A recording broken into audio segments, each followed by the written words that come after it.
Hi everyone! Welcome po sa aking channel. Ako po si Tambi, freile. For today's video, ang gagawin natin is foundation review. And ito yung L'Oreal Paris Infallible 24 Fresh Wear Foundation. So, ito yung itsura niya. Alam ko, marami na nag-review ng foundation na to. Pero ako kasi para sa akin, bago tong foundation na to. And ngayon lang talaga ako gagamit ng foundation ng L'Oreal. So, tingnan natin yung coverage ng foundation na to. Kung kaya niya bang takloban ng aking mga acne scars, blemishes. So, titingnan natin kung kaya niyang i-control yung oils ng aking mukha. And also, kung talagang siya is lightweight sa mukha. Kasi ang claim ng foundation na to is 24 hours fresh finish. So, sinong tao ang magsusuot ng foundation sa loob ng 24 hours? Sige nga, sabihin niyo sa akin. Then, cover imperfection. So, kaya niya i-cover ang ating mga blemishes. So, tingnan niyo naman ang ating mga blemishes dyan, namamayagpag. Tingnan natin kung mako-cover niya yan. No transfer, no shine, no dry out, and no mask effect. So, siya is dermatologically tested, suitable for all skin types, non-comedogenic, and ang shade na nakuha ko is 150 or yung Radiant Beige. Nabili ko to sa 11/11 Lazada sale. Nabili ko siya for the price of 499 pesos. O, diba? Sobrang sulit. Alam ko, mahal tong foundation na to. Pero ako, dahil ako'y abangers ng mga sale sa Lazada, sa Shopee. So, nabili ko siya sa murang halaga. Siyempre, test out natin tong foundation na to for a couple of hours. I-update ko kayo kung ano na ba ang nangyayari dito sa foundation na to sa ating pagmumuka. So, ang dami ko na naman pundada. Without further ado, simulan na natin ang pagre-review ng L'Oreal Infallible 24-Hour Fresh Wear Foundation. Could we stay in?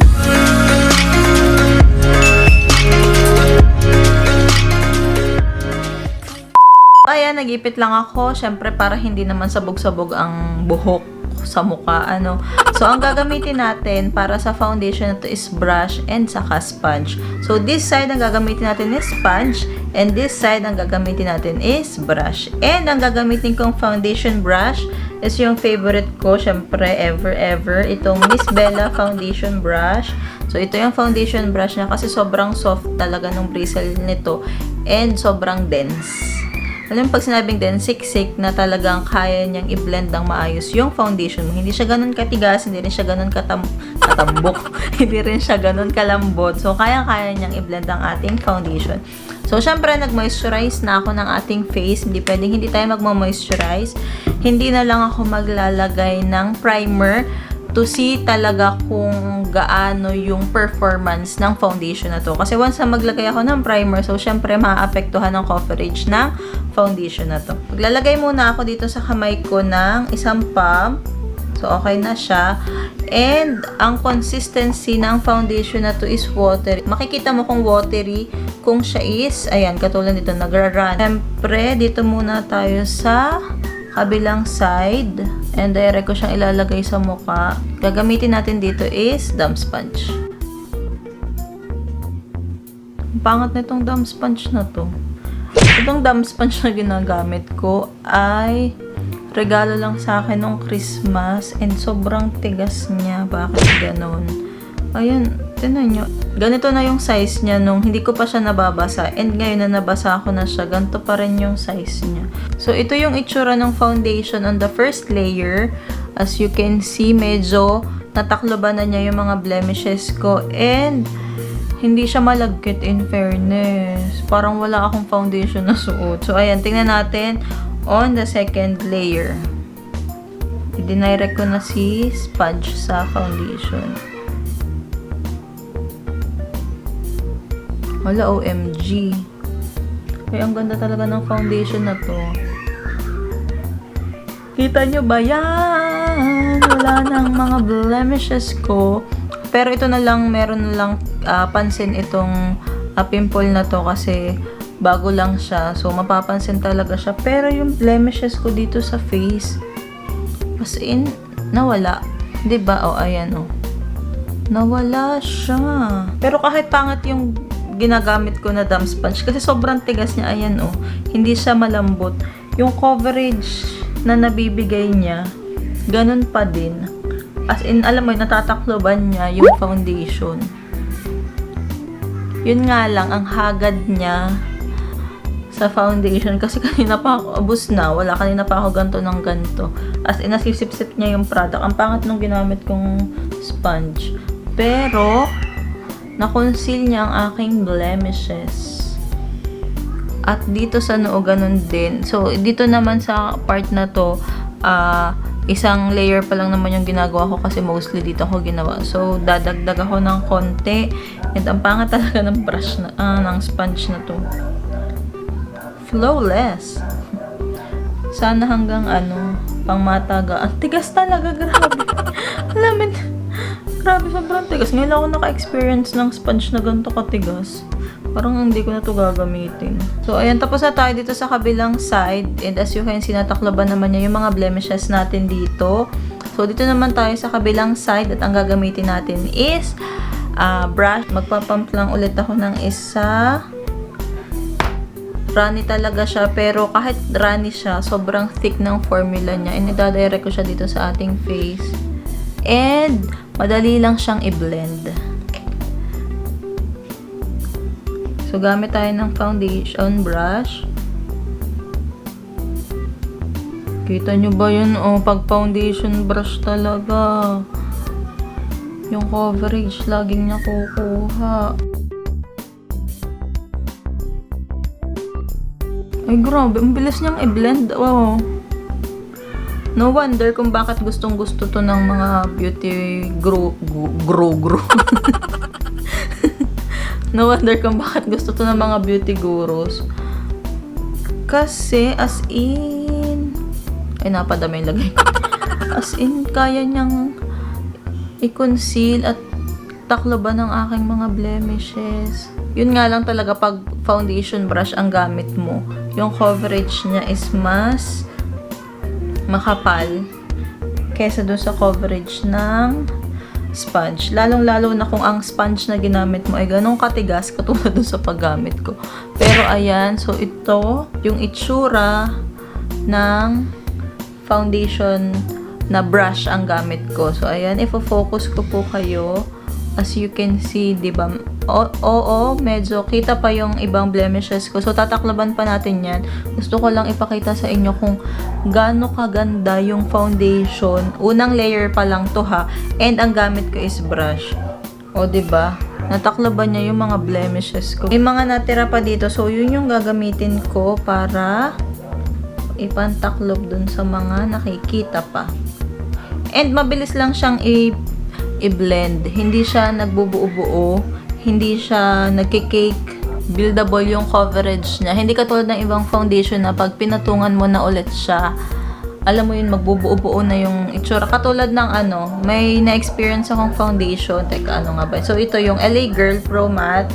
So, ito maganda din to. Sobrang ganda ng foundation na to. Yun nga lang, kapag halimbawang i-build mo siya, medyo nagbubuo-buo. So, kailangan mabilis ka sa pagbe-blend. Kasi magbubuo-buo pa talaga yung foundation. And on what's left, kung ano man ang natira, idadrag ko dito pababa. Para naman pantay ang kulay natin. Pero grabe, tingnan nyo naman yung coverage ng foundation na to. Oh. Oy.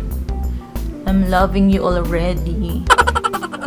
And ang maganda pa, pag foundation brush ang gamit mo, mas matipid sa foundation. Hindi katulad pag blending sponge talaga. Kasi nasisip-sip niya yung product. Lalo na tong blending sponge. Hindi talaga ako makamove on dito sa blending sponge na to. Sobrang tigas.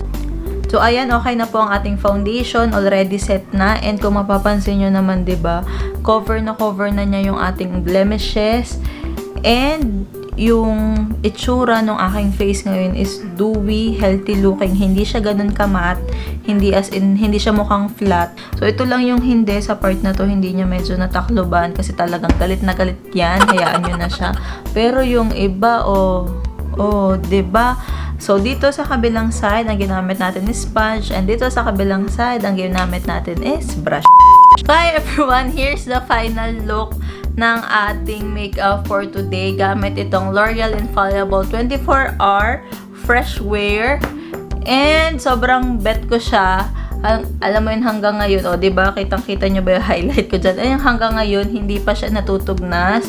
So, ayan, syempre, i-update ko kayo from time to time. And so, ngayon is 6:42 na ng hapon. So, ayan, kita nyo naman. And kung okay pa rin ba siya sa loob ng ilang oras. Hindi ko na ito magagawa ng review for 24 hours ha, kasi ibig sabihin, itutulog ko tong makeup na to, tapos gigising ako, suot-suot ko pa rin tong makeup na to.